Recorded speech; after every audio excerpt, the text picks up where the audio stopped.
Varsity থেকে আসার পর দুপুরে তেমন কিছুই খেলাম না। এদিকে আপুরা দুইজনই রোজা, তাই ভাবলাম সন্ধ্যায় একটা কিছু করা যাক, যাতে আপুরাও ইফতার করতে পারে আর আমিও নাস্তা করতে পারি। তো ভাবলাম ফ্রাইড রাইস আর ফ্রাইড চিকেনই করা যাক।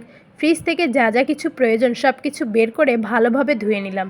এখানে আমার হাত পোড়া দেখেই নিশ্চয়ই বুঝতে পারছেন কত বড় মাপের রাঁধুনি। থুক্কু, মানে রান্নার নিয়মকানুন না জানলে যা হয় আর কি। আর এই তো মেরিনেট করে রাখা চিকেন, বেশ খানিকটা চিকেন এভাবে মেরিনেট করে ফ্রিজে রাখা হয়। আর এখান থেকে কয়েক পিস নিয়ে নেব এখন ভাজার জন্য, মানে তিনজনের যতটুকু দরকার। এভাবে মেরিনেট করে রাখলে খুব সহজে তাড়াতাড়ি ফ্রাইড চিকেন তৈরি করা যায়, মানে ভাজাও যায়। আমার মতো আর কে কে এভাবে রাখেন। তারপর এদের দুইজনের জন্য 2 গ্লাস শরবত বানালাম।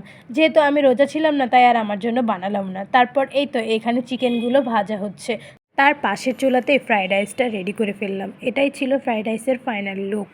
এরকম সন্ধ্যার নাস্তা হিসেবে বাইরের ভাজা পোড়া না খেয়ে ঘরে বসে কষ্ট করে একটু কিছু বানিয়ে খেলে বেশ ভালো লাগে কিন্তু। তারপর এই তো আজানের আগে আগে বসে গেলাম, যার যার মতো প্লেট গুছিয়ে নিলাম।